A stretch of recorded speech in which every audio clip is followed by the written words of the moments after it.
On commence ce feuilleton politique avec le Front National. Les 500 parrainages obtenus, ses représentants décochent de nouvelles flèches contre Nicolas Sarkozy. Écoutez Gilbert Collard ce matin, il accuse carrément de pomper le programme du FN. Je me dis qu'un de ces 4 matins, il va apparaître dans un meeting avec une perruque blonde, une jupette bleu marine. Il pompe comme un élève qui triche tout le programme du Front National. Nicolas Sarkozy a attaqué également dans le Wall Street Journal, dans l'édition européenne. Le titre de l'éditorial est carrément Nicolas Le Pen. Le président candidat qui aujourd'hui ne tarit pas d'éloges sur Jean-Louis Borloo. Il faut dire que l'ancien ministre de l'Environnement a enfin trouvé un prétexte pour le féliciter et justifier son ralliement. Il apprécie beaucoup sa proposition de taxe sur les exilés fiscaux. Vous savez, Jean-Louis a été mon ministre pendant près de 5 ans. Ça a d'ailleurs été un très bon ministre. Nous nous voyons très régulièrement. Il s'est donné beaucoup de mal pour que le parti radical me soutienne.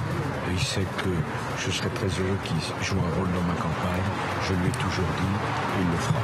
Et en plus, c'est quelqu'un que j'apprécie à titre personnel. Comme son père, il ne sait pas dire non. Ces quelques mots de Thomas Hollande à nos confrères du Point font le tour du web. Le fils de François Hollande et Ségolène Royal évoquait sa difficulté à refuser les interviews, comme son père.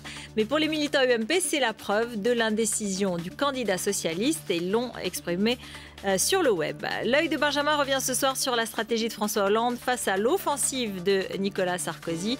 Il cherche un second souffle.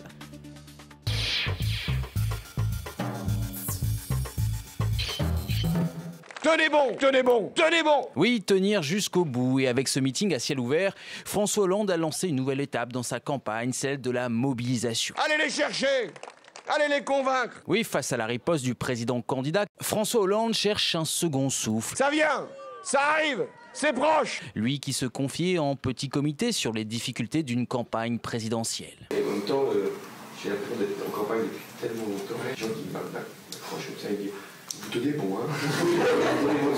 Je vais m'écrouler là, je vais être fatigué. Oui, ne pas s'écrouler, chercher une dynamique et relancer sa campagne. Lui qui semble, à force de meeting, en avoir perdu sa voix. Une possible victoire. Alors? Moi? Alors? Une nouvelle phase donc, où il faut rappeler les fondamentaux. Dites-leur que c'est au premier tour que la dynamique se crée. Mais surtout, rappeler qu'une campagne n'est pas seulement une bataille d'idées, mais aussi une guerre psychologique où il faut garder ses nerfs. Serein, calme, tranquille. Et y croire jusqu'au bout. S'il était réélu. Mais c'est pas que c'est pas sûr.